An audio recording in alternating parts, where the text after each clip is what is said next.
Next हमने chapter number 4 start करना है, रिएक्शन काइनेटिक्स। अब रिएक्शन काइनेटिक्स हम किसे कहते हैं? जब रिएक्टेंट्स के दरमियान रिएक्शन होता है, उस रिएक्शन की जो स्पीड होती है, उसकी रफ्तार होती है, और उस स्पीड के ऊपर जितने भी फैक्टर्स अफेक्ट कर रहे होते हैं, उन तमाम चीजों के बारे में जो हमने स्टडी करनी है, उसे हम कहते हैं कि ये रिएक्शन काइनेटिक्स है। तो पहले हमने देखना है कि रेट ऑफ रिएक्शन हम किसे कहेंगे? Rate of reaction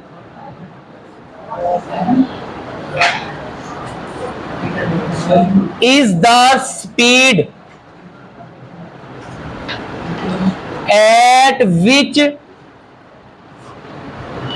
reaction take place।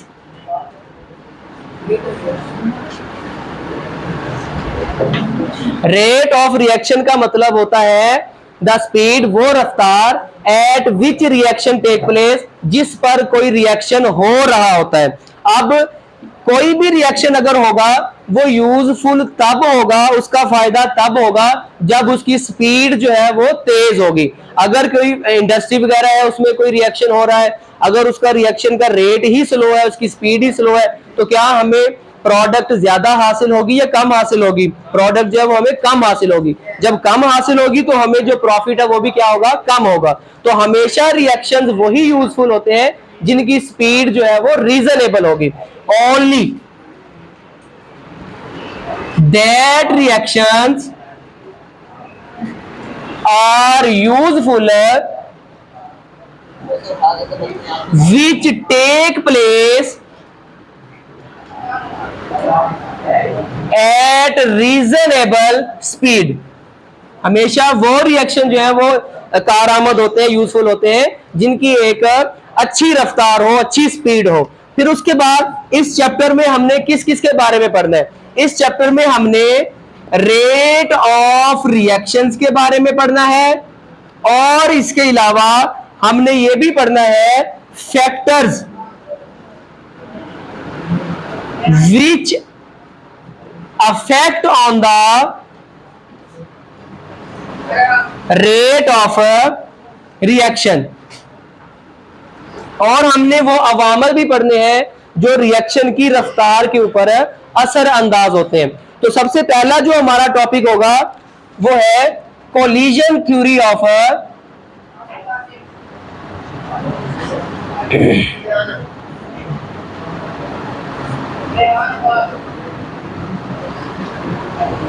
Reaction rate. Reaction की रफ्तार की जो कोलिजन थ्योरी है। अब अगर हम देखें, reactions take place only when it's participating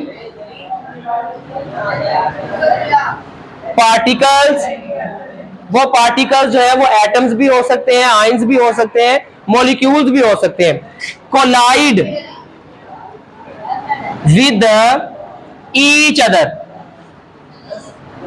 हमेशा रिएक्शन तब ही होगा जब उस रिएक्शन में हिस्सा लेने वाले जो पार्टिकल्स हैं या रिएक्टेंट्स हैं, वो एटम्स भी हो सकते हैं, मॉलिक्यूल्स भी हो सकते हैं, आयंस भी हो सकते हैं, कोलाइड विद ईच अदर। वो एक दूसरे के साथ जब टकराएंगे फिर ही जो है वो रिएक्शन टेक प्लेस होगा।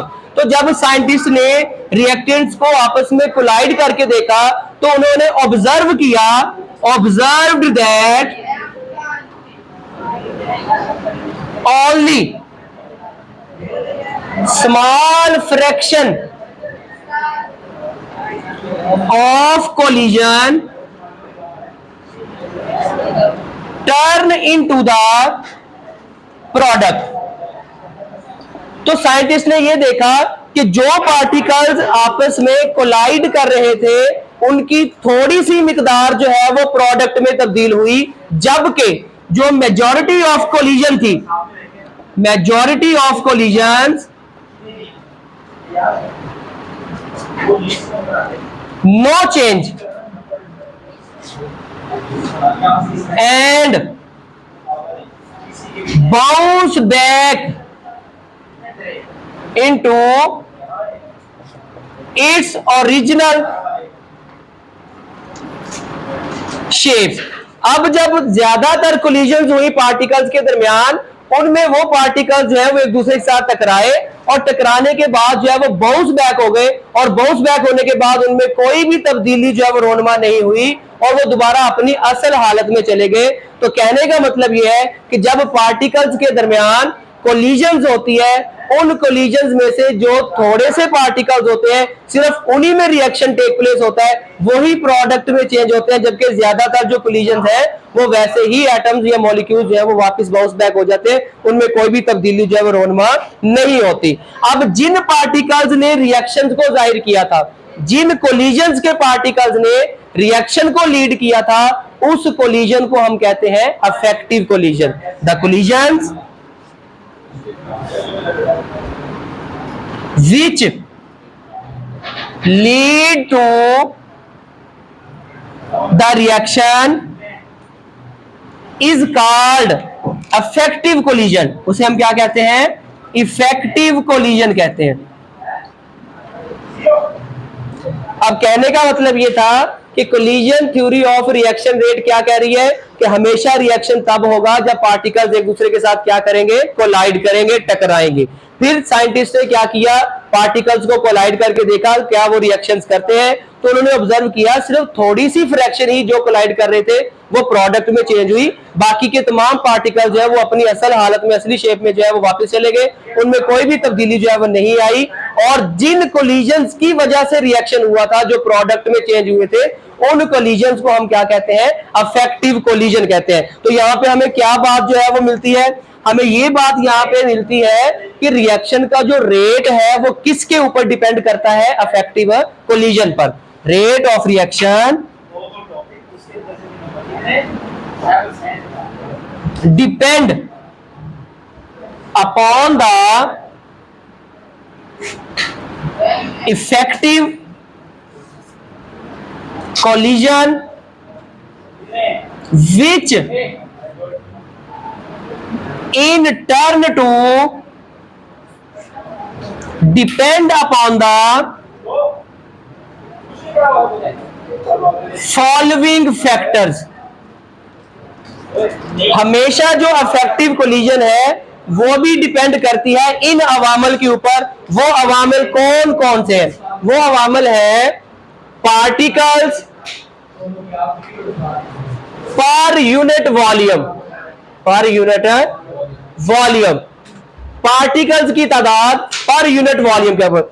अब जितने ज्यादा पार्टिकल्स होंगे उतने ज्यादा कोलिजन के चांसेस ज्यादा होंगे, और जितनी ज्यादा कोलिजन होगी उतने ज्यादा वहां पे अफेक्टिव कोलिजन होगी, और जितनी ज्यादा अफेक्टिव कोलिजन होगी उतना ज्यादा रिएक्शन का रेट हाई होगा। क्योंकि हमने यहाँ पे यही स्टडी किया है कि जो रेट ऑफ रिएक्शन है वो किसके ऊपर डिपेंड करता है? अफेक्टिव कोलिजन के ऊपर। अफेक्टिव कोलिजन सिर्फ वो कोलिजन थी जिसमें पार्टिकल्स प्रोडक्ट में चेंज हो गए थे। और अफेक्टिव कोलिजन किन के ऊपर डिपेंड करती है?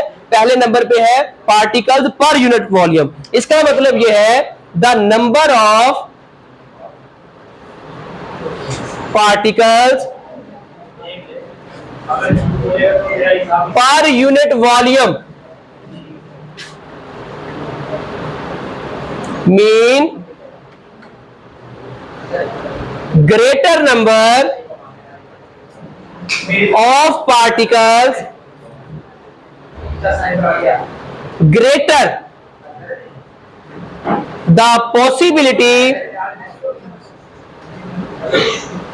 of affective collision and greater the rate of reaction। Particles per unit volume का मतलब यह है ग्रेटर नंबर ऑफ पार्टिकल्स, अगर पार्टिकल्स की तादाद ज्यादा होगी, greater number of particles the possibility of affective collision, तो वहां पे जो अफेक्टिव कोलिजन है उसके चांसेस जो है वो भी ज्यादा होंगे, उसके इम्कानात भी ज्यादा होंगे। और अगर अफेक्टिव कोलिजन होगी तो इसका मतलब यह है रेट ऑफ रिएक्शन भी क्या होगा? ज्यादा होगा। तो पार्टिकल्स पर यूनिट वॉल्यूम का मतलब यह है जितने ज्यादा रिएक्टेंट्स होंगे उतना ज्यादा पार्टिकल जो रिएक्शन का रेट है वो भी क्या होगा, हाई होगा, ज्यादा होगा। अब दूसरे नंबर पे जो हमारे पास फैक्टर है जो इफेक्टिव कोलिजन के ऊपर असर अंदाज होता है वो है फ्रीक्वेंसी ऑफ कोलिजन।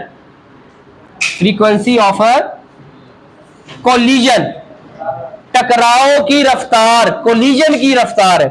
तो इसका मतलब ये होगा if the frequency of collision पर second is high, then the effective collision also high। Frequency of collision का मतलब यह है कि एक सेकंड में पार्टिकल जो है वो कितनी बार टकराते हैं।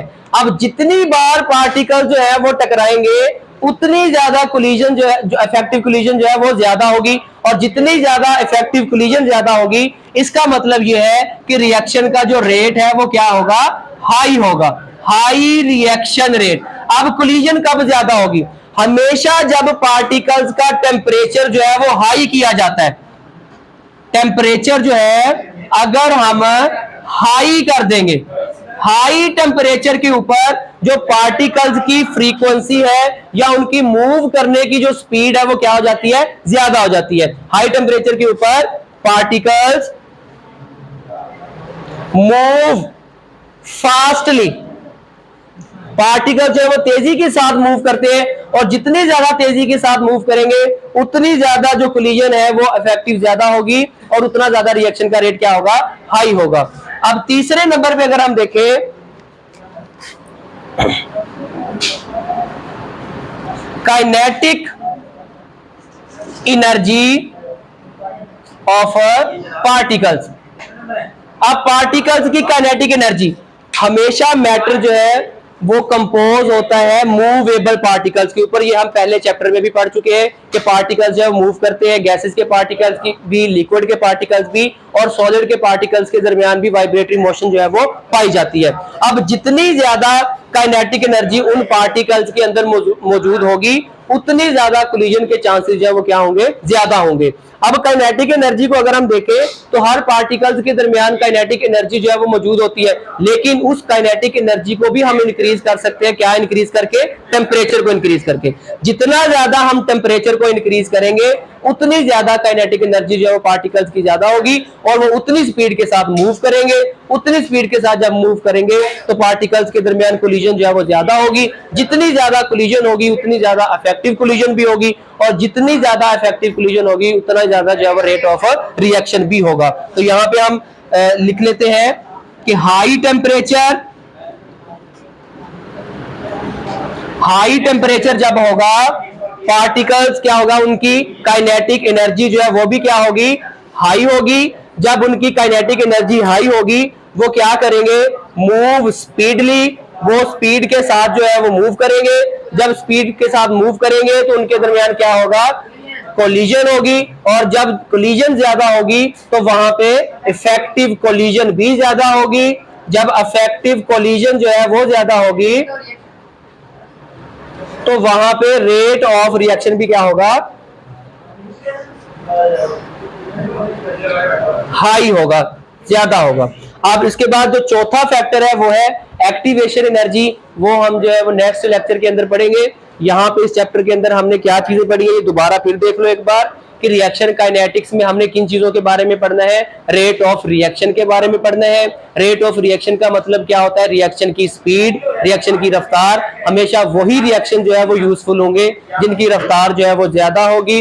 फिर उसके बाद नेक्स्ट हमने क्या पढ़ना है इस चैप्टर के अंदर, रिएक्शन के रेट के बारे में, मतलब स्पीड के बारे में भी पढ़ना है और फैक्टर जो स्पीड के ऊपर अफेक्ट करते हैं वो भी हमने पढ़ना है। तो पहले नंबर पे जो हमारा टॉपिक था वो था collision theory of reaction rate, reaction के रेट की कोलिजन थ्योरी। इसमें साइंटिस्ट ने हमें ये बताया है कि हमेशा रिएक्शन तब होगा जब रिएक्शन में हिस्सा लेने वाले पार्टिकल्स आपस में टकराएंगे। और जब उन्होंने टकरा के देखा रिएक्टेंट्स को तो उन्होंने देखा कि कुछ पार्टिकल्स तो प्रोडक्ट में चेंज हो गए लेकिन ज्यादातर जो है वो प्रोडक्ट में चेंज नहीं हुए थे, और जिस कोलिजन की वजह से पार्टिकल्स प्रोडक्ट में चेंज हुए थे उनको हम अफेक्टिव कोलिजन कहते हैं। और अफेक्टिव कोलिजन जो है ये रेट ऑफ रिएक्शन के ऊपर डिपेंड करती है। और जो इफेक्टिव कोलिजन है ये किन चीजों के ऊपर इफेक्ट करती है, उनमें आ जाता है पार्टिकल्स पर यूनिट वॉल्यूम, कि कितने ज्यादा पार्टिकल्स रिएक्शन में हिस्सा ले रहे हैं, फ्रीक्वेंसी ऑफ कोलिजन, टकराव की रफ्तार कितनी है, कोलिजन की रफ्तार कितनी है, kinetic energy of particles, particles के अंदर काइनेटिक एनर्जी कितनी ज्यादा है, और चौथे नंबर पे है एक्टिवेशन एनर्जी, वो हम अगले लेक्चर में पढ़ेंगे। क्लियर हो गया?